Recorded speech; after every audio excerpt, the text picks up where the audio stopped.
نماز کے بعد کے اذکار کے متعلق، نماز کا سلام پھیرتے ہی نماز ختم ہو جاتی ہے. اس کے بعد سب سے پہلے کہنا چاہیے اللہ اکبر ایک بار، اور تھوڑا سا بلند آواز سے، جس سے پتہ چلے کہ نماز پڑھ لی ہے. اللہ اکبر. ابن عباس کہتے ہیں میں نبی صلی اللہ علیہ وسلم کی نماز کے مکمل ہونے کو تکبیر کی وجہ سے سمجھ جاتا تھا. یعنی مثلا کوئی نفل پڑھ رہا ہے تو آپ کو نہیں پتہ چلتا کہ پڑھ چکا ہے یا نہیں، لیکن اگر اس نے بلند آواز سے کہہ دیا اللہ اکبر تو پتہ چل گیا کہ ہاں اس کی نماز مکمل ہو گئی ہے. کیوں اللہ اکبر کہیں؟ کہ اللہ ہر چیز سے بڑا. آپ دیکھیں ہم نے نماز کا آغاز کس سے کیا تھا؟ اللہ اکبر سے کیا تھا، اور نماز میں کئی بار ہم نے اللہ اکبر کہا، اور اب نماز کے اختتام پر بھی اللہ اکبر، رمضان کے اختتام پر بھی اللہ اکبر، یعنی اللہ کی تکبیر بیان کرنا. اللہ سبحانہ وتعالیٰ قرآن مجید میں فرماتے اتل ما اوحی الیک من الکتاب واقم الصلاۃ ان الصلاۃ تنہی عن الفحشاء والمنکر ولذکر اللہ اکبر واللہ یعلم ما تصنعون. کتاب میں سے جو آپ کی طرف وحی کیا گیا ہے اس کی تلاوت کیجیے اور نماز قائم کیجیے، بے شک نماز بے حیائی اور برائی سے روکتی ہے، اور یقیناً اللہ کا ذکر تو سب سے بڑی چیز ہے، اور اللہ کو معلوم ہے جو کچھ تم کرتے ہو. تو اللہ کا ذکر سب سے بڑی چیز، اور اس ذکر میں اللہ کو سب سے بڑا قرار دینا سب سے بڑی چیز. اور نبی صلی اللہ علیہ وسلم اور پھر صحابہ کا طریقہ بھی یہی تھا کہ آپ فرض نمازوں کے بعد ذکر کرتے اور آوازیں بلند کرتے. یعنی نماز کے بعد کا ذکر جو ہے اس میں آواز اونچی ہوتی ہے. ابن عباس اس بات سے معلوم کر لیتے کہ لوگوں نے سلام پھیر لیا ہے کیونکہ وہ ان کے ذکر کی آواز سنتے تھے. یعنی مطلب یہ ہے کہ نماز کے بعد اللہ اکبر بھی اونچی آواز میں، استغفر اللہ استغفر اللہ استغفر اللہ یہ بھی ذرا اونچی آواز میں. یعنی ایک ہوتا ہے سری ذکر، یعنی دل ہی دل میں پکارنا، اور ایک ہوتا ہے جاہری، جس میں یہ ذکر جو نماز کے بعد ہوتا ہے اس کو تھوڑا اونچی آواز میں کرنا چاہیے.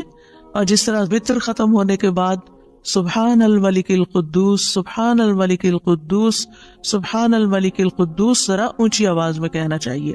تو نبی صلی اللہ علیہ وسلم اس ذکر کو ہمیشہ اونچی آواز میں کرتے تھے.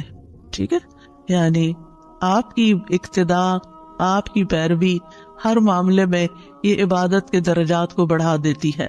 اور اس میں ہم یہ بھی دیکھتے ہیں کہ صحابہ کرام جو تھے وہ نبی صلی اللہ علیہ وسلم کی صرف سنت کو نہیں، سیرت کو بھی آگے بیان کرتے تھے کہ آپ نے کوئی کام کیا اور کس طریقے سے کیا. مثلا ذکر کیا اور کس طرح کیا، بلند آواز سے کیا یا آہستہ آواز سے کیا، بیٹھ کر کیا یا کھڑے ہو کر کیا. اور پھر آپ دیکھیے کہ نماز کے بعد اذکار جو ہیں وہ زیادہ پسندیدہ ہیں، یعنی دعاؤں کی نسبت زیادہ اذکار. ٹھیک ہے، اور پھر اسی طرح آپ دیکھیے کہ دوسرا ذکر جو آپ کریں گے وہ ہے استغفر اللہ 3 بار، استغفر اللہ استغفر اللہ. صوبان کہتے ہیں رسول اللہ صلی اللہ علیہ وسلم جب اپنی نماز سے فارغ ہوتے تھے تو 3 مرتبہ استغفار فرماتے تھے، 3 بار استغفار کرتے. ولید کہتے ہیں میں نے اوزائی سے پوچھا آپ استغفار کس طرح فرمایا کرتے تھے؟ تو انہوں نے کہا آپ فرماتے تھے استغفر اللہ استغفر اللہ. اب نماز پڑھ لی ہے، استغفر اللہ کیوں؟ اس لیے کہ ہم تو نماز کا حق بھی ادا نہیں کرتے. ہمارا دھیان کہاں سے کہاں چلا جاتا ہے، ہم کئی دفعہ بھول جاتے ہیں، ہمیں سجدہ سہو کرنا تک یاد نہیں رہتا، ہمیں کچھ پتہ نہیں ہوتا ہم نے کون سی سورت پڑھی، کیا تلاوت کی. ہو سکتا ہے تلاوت میں کوئی غلطی کر دیں، ہو سکتا ہے کہ تسبیح کی جگہ کچھ اور پڑھ دیں بھول چوک کے. تو ہم نماز کے اندر بھی بہت کچھ غلط کرتے رہتے ہیں جانے انجانے. اور خاص طور پر جن لوگوں نے اپنی نماز کے پروننسیشن کی اصلاح نہیں کی وہ تو کچھ سے کچھ پڑھتے رہتے ہیں بعض اوقات. یعنی پروننسیشن صحیح نہ ہونا جو ہے وہ الفاظ کے مطلب کو ہی بدل دیتا ہے. اس لیے پہلی پرائرٹی میں کوئی ایسا ٹیچر ڈھونڈیے کہ جو آپ کی نماز سن کے اس کا پروننسیشن آپ کو ٹھیک کر دے. بہرحال نماز کے بعد استغفر اللہ استغفر اللہ. اور ایک اور چیز، نماز پڑھنے کے بعد انسان کو ایک فیلنگ ہوتی ہے کہ میں نے کچھ کیا ہے، لیکن جب انسان استغفر اللہ کہتا ہے تو اس میں عاجزی کا اظہار ہوتا ہے کہ اللہ تیرا حق ادا نہیں کیا، مجھے ابھی بھی گناہوں کی بخشش کی ضرورت ہے. اور آپ دیکھیے کہ یہ الفاظ نبی صلی اللہ علیہ وسلم ادا کرتے تھے جن کے اگلے پچھلے سارے گناہ معاف کر دیے گئے تھے. تو جو شخص نماز کے بعد استغفار پڑھتا ہے وہ اپنی نمازوں پر کبھی فخر غرور تکبر نہیں کر سکتا کہ میں بڑا نمازی ہوں، میں بڑا پرہیزگار ہوں، میں بڑا عبادت گزار ہوں. نہیں، وہ یہ دیکھے گا کہ میں نے حق ادا نہیں کیا، میرے سے جو کمی کوتاہی ہوئی ہے اللہ تعالیٰ اس کو معاف کر دے. جو چیز مکمل طور پر ادا کرنی چاہیے تھی اس کو اس طرح نہیں ادا کیا، کچھ نہ کچھ کوتاہی واقع ہو گئی، تو اس بخشش کے طلب کرنے سے اللہ تعالیٰ کوتاہی سے درگزر فرما دے گا انشاءاللہ. اور ویسے بھی استغفار کرنے سے نقص یا کمی کوتاہی جو ہے اس کا ازالہ ہوتا ہے ہماری عام روزمرہ زندگی میں بھی. تیسرا ذکر، اب آپ دیکھ رہے ہیں یہ ذکر ہے، اللہ اکبر بھی ذکر ہے، استغفر اللہ بھی ذکر ہے، اور تیسرا یہ بھی ذکر ہے اللہم انت السلام ومنک السلام تبارکت ذل جلال والاکرام. اے اللہ تو سراپا سلامتی ہے اور تجھی سے سلامتی حاصل ہوتی ہے، تو بڑی برکتوں والا ہے اے جلال و اکرام والے. یعنی استغفار کے بعد پھر فوراً بعد اللہ تعالیٰ کی تعریف اور یہ ذکر. السلام جو ہے یہ اللہ تعالیٰ کے ناموں میں سے ایک نام ہے، جس کا مطلب یہ ہے کہ اللہ تعالیٰ ہر طرح کی آفات سے، عیبوں سے، ہر طرح کے نقص سے سلامت ہے. کوئی چیز اس کو نقصان نہیں دے سکتی، نہ لوگوں کی باتیں جو اللہ تعالیٰ کے خلاف کرتے ہیں، یا لوگوں کے گمان، یا لوگوں کی نافرمانیاں اور گناہ اور عبادت نہ کرنا، اللہ کا حکم نہ ماننا. اللہ تعالیٰ کو کوئی چیز نقصان نہیں دیتی، وہ سلامت ہے، اس کو کسی کی ضرورت ہی نہیں ہے. یہ جو کچھ ہم کرتے ہیں، ذکر ہو، عبادت ہو، یہ اپنے ہی فائدے کے لیے کرتے ہیں، اللہ تعالیٰ پر کچھ احسان نہیں ہے. تو ہم یہ کہتے ہیں اللہم انت السلام، کہ اللہ تعالیٰ آپ سراسر سلامتی ہیں اور آپ کا ہر فعل جو ہے وہ ظلم سے سلامت ہے، پاک ہے، ہر شر سے پاک ہے. آپ کی تقدیر، آپ کے فیصلے، ہر چیز سلامتی پر مبنی ہے. ومنک السلام، سلامتی تیری ہی طرف سے آتی ہے، یعنی تو ہی سلامتی دیتا ہے یا تو ہی سلامتی کو روک لیتا ہے. سلامتی کا مالک بھی تو ہی ہے، تو سلامت رکھے تو ہم سلامت ہیں. تو یہ تعلق اللہ تعالیٰ سے انسان اپنا ظاہر کرتا ہے، انسان اپنے رب کے بارے میں کیا سمجھتا ہے. تبارکتا، تبارکتا کا لفظ برکت سے ہے، جس کا مطلب ہوتا ہے کثرت سے کسی چیز کا بڑھنا اور قائم رہنا، یعنی تیری خیرات و برکات بہت زیادہ ہیں. ذل جلال والاکرام، اے عزت اور جلال والے. جلال کا مطلب ہے عظمت، بڑائی، اور اکرام کا مطلب ہے احسان. یعنی تو اپنے بندوں کو عزت و اکرام دیتا ہے، اپنے رسولوں کو، اپنے انبیاء کو اور اپنے صالح بندوں کو تو ہی عزت اور اکرام اور برکتیں عطا کرتا ہے. ساری نعمتیں تیری ہی طرف سے ہیں. اور یہ کتنا خوبصورت ذکر ہے جو ہم ہر نماز کے بعد کرتے ہیں، یا جو نہیں کر رہے انہیں لازماً کرنا چاہیے، کہ اللہ سبحانہ وتعالیٰ سے ہم اپنے اچھے گمان کا اظہار کرتے ہیں اور ایک طرح سے انڈائریکٹلی سلامتی اور برکت طلب بھی کرتے ہیں. آپ دیکھیے عموماً ہم جب کسی چیز کے اندر فائدہ دیکھتے ہیں تو ہم خیر اس سے وابستہ کر لیتے ہیں، یہ ہے تو کام ہوگا، یہ نہیں تو کام ہی نہیں ہوگا. مثلاً آپ کوئی قلم خریدتے ہیں اور اس سے لکھنا شروع کرتے ہیں اور آپ کو اچھا لگتا ہے، یا آپ اس سے جو لکھنا چاہتے تھے آرٹیکل یا کوئی چیز یا نوٹس اپنے تو بڑے اچھے لکھ پاتے ہیں، تو آپ کہنے لگتے ہیں یہ قلم بڑا مبارک ہے. ٹھیک ہے بھائی، قلم اچھا ہے، فائدہ دے رہا ہے آپ کو، لیکن اصل تو اللہ نے آپ کے لیے یہ وسیلہ بنایا کہ اس نے آپ تک یہ پہنچایا. تو اصل برکت اور خیر اور سلامتی کا منبع اللہ رب العزت کی ذات ہے. چیزوں کے ساتھ مت چمٹ جائیے اور ان پر اتنے ڈیپینڈنٹ نہ ہو جائے کہ اللہ کو بھول جائیں اور اللہ تعالیٰ کی نعمت اور اللہ تعالیٰ کا احسان یاد نہ کریں. تو اس لیے ہر نماز کے بعد ہم اس بات کا اقرار کرتے ہیں کہ ساری برکتیں تیری ذات سے ہیں یا رب، ساری سلامتی تیری طرف سے ہے یا رب، عزت اور اکرام تیری ہی طرف سے ہے یا رب، تو ہی جس کو چاہے اس پر احسان فرماتا ہے، لہٰذا ہم یہ سب کچھ تجھ سے ہی طلب کرتے ہیں. پھر آپ دیکھیے چوتھا ذکر ہے لا الہ الا اللہ وحدہ لا شریک لہ لہ الملک ولہ الحمد وہو علی کل شیء قدیر. یہ بھی آپ 3 بار پڑھ سکتے ہیں، یہ بھی ذکر ہے، یعنی 3 مرتبہ اللہ تعالیٰ کی توحید کا اقرار. مغیرہ بن شعبہ جو وحی کے کاتب تھے ان سے مروی ہے کہ معاویہ رضی اللہ عنہ نے مغیرہ کو لکھا کہ کوئی حدیث جو آپ نے رسول اللہ صلی اللہ علیہ وسلم سے سنی ہو وہ مجھے لکھ کر بھیجیں۔ راوی کہتے ہیں کہ مغیرہ رضی اللہ عنہ نے انہیں لکھا کہ میں نے آپ صلی اللہ علیہ وسلم سے سنا ہے آپ اپنی نماز سے فارغ ہونے کے بعد 3 مرتبہ یہ پڑھا کرتے تھے، لا الہ الا اللہ وحدہ لا شریک لہ لہ الملک ولہ الحمد وہو علی کل شیء قدیر۔ سب سے پہلے توحید کا اقرار کہ اللہ ایک ہے، وہی الہ ہے، وہی خالق ہے، مالک ہے، رب ہے، معبود ہے۔ پھر اس بات کا انکار کہ کوئی اس کا شریک ہو، لا شریک لہ، اور پھر لہ الملک، بادشاہت بھی اسی کی ہے، معبود بھی وہی ہے، بادشاہ بھی وہی ہے، اور ایسا بادشاہ ہے وَلَهُ الْحَمْدُ کہ اس کی تعریف ہے۔ دنیا کے بادشاہوں کا حشر ہوتا دیکھا ہے آپ نے، ان کے ساتھ کیا کیا جاتا ہے، لیکن اللہ سبحانہ وتعالیٰ کی بادشاہت پر کوئی آنچ نہیں آتی، کوئی اس کو ہلا نہیں سکتا، کوئی اس کو نقصان نہیں دے سکتا، کوئی اس پر باتیں نہیں بنا سکتا، کوئی اس کا نقص نہیں نکال سکتا کہ اللہ تعالیٰ نے آسمان میں یہ کیا چیز بنا دی اور زمین میں کیا بنا دی، نہیں، وَلَهُ الْحَمْدُ، اسی کی ہے تعریف، یعنی ایسا بادشاہ کہ جو قابل تعریف ہے، اور ایسا بادشاہ کہ وَهُوَ عَلَى كُلِّ شَيْءٍ قَدِيرٌ۔ دنیا کے بادشاہ انتہائی بے بس لاچار ہوتے ہیں، ان کے ہاتھ میں کچھ نہیں ہوتا، وہ انسانوں کے محتاج ہوتے ہیں، انسانوں کی خدمت کے، انسانوں کی مدد کے، انسانوں کے مال کے محتاج ہوتے ہیں۔ یہ بادشاہت کیا بادشاہت ہے جس کی ساری ڈیپینڈنسی لوگوں کے اوپر ہے۔ تو اصل بادشاہت تو اللہ کی ہے کہ جو ہر چیز پر پوری قدرت رکھتا ہے۔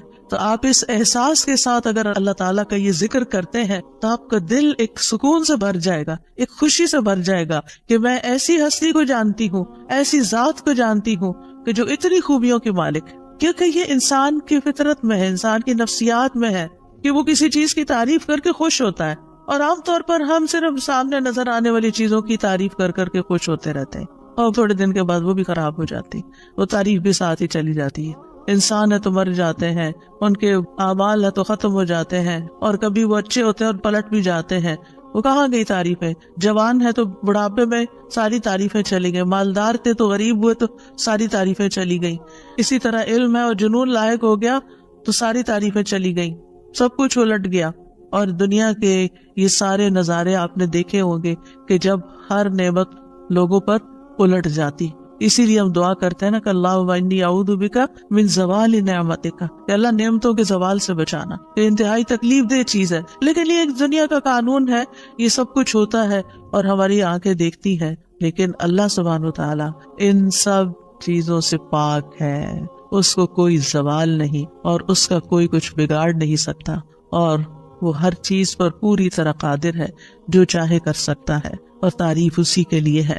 5واں ذکر، لا الہ الا اللہ وحدہ لا شریک لہ لہ الملک ولہ الحمد وہو علی کل شیء قدیر، اللہم لا مانع لما اعطیت ولا معطی لما منعت ولا ينفع ذا الجد منک الجد۔ اللہ کے سوا کوئی الہ نہیں، وہ اکیلا ہے، اس کا کوئی شریک نہیں، بادشاہت اسی کی ہے اور تمام تعریف اسی کے لیے ہے، اور وہ ہر چیز پر پوری طرح قدرت رکھنے والا ہے۔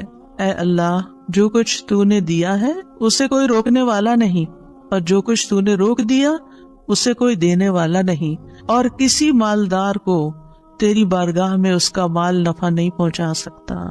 ابتداء میں تو وہی اللہ کی توحید بیان ہوئی، اس کی بادشاہت اور اس کی حمد کا ذکر ہے اور اس کی قدرت کا ذکر ہے، اور اس کے بعد کہ جو اللہ نے دیا، جو وہ دینا چاہتا ہے اسے کوئی روک نہیں سکتا۔ یہاں بھی آپ دیکھیں، مانگ کچھ نہیں رہی، یہ ذکر ہے، یہ دعا نہیں، یہ کیا ہے؟ ذکر ہے، اور جو کچھ تو نے روک دیا کوئی دے ہی نہیں سکتا، اور سارے ہی مالدار فقیر ہیں، اور خاص طور پر تیرے سامنے فقیر ہیں۔ یا ایھا الناس انتم الفقراء الی اللہ واللہ هو الغنی الحمید، اے لوگو تم سب اللہ کے فقیر ہو، اللہ کے محتاج ہو، اور اللہ ہی غنی، مالدار اور وہی قابل تعریف ہے۔ واللہ هو الغنی الحمید، ٹھیک ہے۔ نبی صلی اللہ علیہ وسلم جب سلام پھیرتے تھے تو یہ دعا پڑھا کرتے تھے یا یہ ذکر کیا کرتے تھے، اور اس میں آپ دیکھیے کہ یہ جو عقیدہ ہے نا کہ اللہ روکے تو کوئی دے نہیں سکتا، یہ انسان کو بڑا اطمینان دے دیتا ہے۔ اگر کوئی چیز، کوئی خیر آپ کی طرف آنے سے رکی ہوئی ہے تو وہ اللہ ہی نے روکی ہوئی ہے، آپ پر رحمت کی وجہ سے، بدگمان نہ ہو اس سے، کسی وجہ سے رکی ہوئی ہے۔ آپ کسی کی کوئی اچھی چیز دیکھتے ہیں، کسی کا مینشن دیکھتے ہیں تو سوچتے ہیں کتنا خوش قسمت ہے، کتنے بڑے گھر میں رہتا ہے. کسی کے پاس فراری دیکھتے ہیں تو آپ کہتے ہیں واہ کتنا خوش قسمت ہے. لیکن آپ کو نہیں پتا کہ یہی چیزیں اس کے لیے کتنی بڑی آزمائش بنی ہوئی ہیں، آپ نہیں جانتے. اور اگر اللہ نے آپ کو نہیں دی تو آپ کو بہت سے شر سے محفوظ رکھا ہوا. تو اللہ کا روکنا بھی خیر کا باعث ہوتا ہے. یہ سبق پکا کر لیں کہ جب اللہ تعالیٰ کوئی چیز نہیں دیتا یا دیر سے دیتا ہے یا روک لیتا ہے اور کوئی چارہ نہیں ہوتا، آپ کہتے ہیں میری کوئی دعا قبول نہیں ہو رہی، میرا کوئی طریقہ کام نہیں آ رہا، تو اس میں بھی کوئی خیر ہوتی ہے. کیونکہ جو اللہ نے مقدر میں لکھا ہے وہ پہنچ کے رہے گا. کوئی روک نہیں سکتا جو تو دے، اور کوئی دے نہیں سکتا جو تو روک لے. اور جسے اللہ نے آپ کے مقدر میں لکھا ہے وہ آپ تک آئے گا ہی آئے گا. سورۃ فاطر میں اللہ تعالیٰ فرماتے ہیں ما یفتح اللہ للناس من رحمت فلا ممسک لها وما یمسک فلا مرسل له من بعدہ وہو العزیز الحکیم. جو کچھ اللہ لوگوں کے لیے رحمت میں سے کھول دے اسے کوئی بند کرنے والا نہیں، اور جو وہ بند کر دے اس کے بعد اسے کوئی کھولنے والا نہیں. حدیث میں آتا ہے ما اصابک لم یکن لیخطئک وان ما اخطأک لم یکن لیصیبک. جو کچھ تمہیں پہنچا وہ تم سے خطا ہونے والا نہیں تھا، اور جو نہیں ملا وہ ہرگز ملنے والا نہیں تھا. قرآن مجید میں سورۃ الرعد میں اللہ تعالیٰ فرماتے ہیں وَإِذَا أَرَادَ اللَّهُ بِقَوْمٍ سُوءًا فَلَا مَرَدَّ لَهُ. جب اللہ کسی قوم کے ساتھ برائی کا ارادہ کر لیتا ہے تو اس کو کوئی پھیرنے والا نہیں، کوئی سپر پاور اس ملک کی مدد نہیں کر سکتی. اگر اللہ نے اس کے لیے جنگ کا فتنہ یا کسی اور طرح کی کوئی آزمائش لکھی ہے، یہ اللہ کے فیصلے ہوتے ہیں، یا اللہ نے کسی قوم کو تباہ کرنے کا فیصلہ کر لیا ہو تو کوئی اس کو روک نہیں سکتا.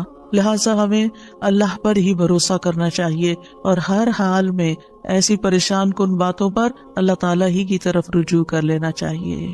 یاد رکھیے اگر کوئی چیز نہیں ملی تو اللہ تعالیٰ کو الزام مت دیں، اللہ تعالیٰ سے ناراض نہیں ہو، اللہ تعالیٰ سے بدظن نہیں ہو. یہ روکنا اس کی رحمت ہے. انسان اگر ان دو جملوں پر ایمان لے آئے تو پھر اس کا مکمل بھروسہ اللہ کی ذات پر ہو جائے گا. وہ رزق کے بارے میں اللہ پر ہی توکل کرے گا، نقصان کو دور کرنے اور بھلائی کو پانے کے لیے اللہ پر ہی بھروسہ کرے گا. وہ اللہ کو اپنے لیے کافی سمجھے گا. یعنی جہاں کہیں دل چھوٹا ہوا، جہاں کہیں کوئی پریشانی آئی، کہتے حسبی اللہ و نعم الوکیل. اللہ کار ساز یعنی کام بنانے والا اللہ ہی میرے لیے کافی ہے، وہ میرا کام بنائے گا، وہ میری مشکل آسان کرے گا. تو یہ توحید ربوبیت اور الوہیت پر مشتمل جملے ہیں. ابن تیمیہ کہتے ہیں یہ حدیث دو عظیم اصولوں پر مشتمل ہے. نمبر 1 توحید ربوبیت، اور وہ ہے جسے اللہ دینا چاہے اسے کوئی روک نہیں سکتا، اور جسے وہ روک دے اسے کوئی نہیں دے سکتا. بس بندہ اللہ ہی پر توکل کرتا ہے اور اسی سے مانگتا رہتا ہے، کیونکہ دینا جو اس نے ہے تو پھر کسی اور سے کیوں مانگے گا، کسی اور سے توقع لگا کے کیوں بیٹھ جائے گا، کسی اور کے در پہ کیوں جائے گا. اس کو پتا ہے صرف اللہ ہی نے کرنا ہے جو کرنا ہے. اس سے عقیدہ توحید پکا ہوتا چلا جاتا ہے کہ صرف اللہ ہی نے کرنا ہے. اور توحید الوہیت وَلَا يَنْفَعُ ذَا الْجَدِّ مِنْكَ الْجَدِّ. عام طور پر انسان یہ سمجھتا ہے میرے پاس مال ہے مجھے کوئی مشکل نہیں، یعنی جب کوئی کام سامنے آتا ہے نا تو تک ان باتوں کے لیے مہر بن جائیں گے، اور اگر اس نے اس مجلس میں کوئی فضول بات کی ہے تو یہ اس کے لیے کفارہ بن جائیں گے. اور اس کے دیگر روایات بھی ہیں، یعنی دیگر طرق بھی ہیں اس دعا کے. اور پھر ایک اور دعا رب اغفر لی وتب علیہ انک انت التواب الغفور. اے اللہ تو مجھے بخش دے اور میری توبہ قبول کر، بے شک تو بہت توبہ قبول کرنے والا، بہت بخشش فرمانے والا ہے. فجر اور مغرب کی نماز کے بعد کا خاص ذکر لا الہ الا اللہ وحدہ لا شریک لہ لہ الملک ولہ الحمد یحیی ویمیت وہو علی کل شیء قدیر. اللہ کے سوا کوئی الہ نہیں، وہ اکیلا ہے، اس کا کوئی شریک نہیں، بادشاہت اسی کی ہے، تمام تعریف اسی کے لیے ہے، اور وہ ہر چیز پر پوری قدرت رکھنے والا ہے. اور سلام کے بعد تشہد کی حالت میں اگر آپ بیٹھے بیٹھے یہ ذکر کرتے ہیں، یعنی مصلی سے اٹھنے سے پہلے یہ ذکر کرتے ہیں، تو نبی صلی اللہ علیہ وسلم نے فرمایا جس نے نماز مغرب اور صبح کی نماز کے بعد اتحیات میں اٹھنے سے پہلے اپنی ٹانگ کو دوہرا کیے ہوئے، یعنی جس پوزیشن میں آپ بیٹھے اسی پوزیشن میں بیٹھے بیٹھے 10 بار یہ ذکر کیا، اللہ تعالیٰ اس کے لیے 10 نیکیاں لکھ لیتا ہے، 10 گناہ اس سے دور کر دیتا ہے، 10 درجے اس کے بلند کر دیتا ہے، اس کے لیے ہر بری چیز سے حفاظت، شیطان مردود سے پناہ دینے والے یہ کلمات ہوتے ہیں۔ کوئی گناہ سوائے شرک کے اس کو نہیں پہنچتا، اور یہ اس روز عمل میں سب لوگوں سے افضل ہوتا ہے۔ یعنی صبح کے وقت اگر کوئی یہ پڑھ کے اٹھتا ہے مصلی سے تو یہ سب لوگوں سے افضل ہوتا ہے، سوائے اس شخص کے جس نے اس کے برابر یا اس سے زیادہ ان کلمات کو پڑھا ہو۔ اور ایک اور روایت میں ہے جو یہ 10 مرتبہ مغرب کے بعد پڑھے گا، اللہ اس کی حفاظت کے لیے اسلحہ بردار فرشتے بھیجے گا جو اس کی صبح تک شیطان سے حفاظت کریں گے۔ اللہ تعالیٰ سے دعا ہے کہ اللہ تعالیٰ ہمارے اعمال کو قبول کرے اور ہمیں اس ذکر کی توفیق دے۔ میں یہ پڑھتے ہوئے سوچ رہی تھی کہ جو شخص یہ ساری دعائیں پڑھے نماز کے بعد، اس کے پاس فضول کام کرنے کا کون سا وقت باقی بچے گا۔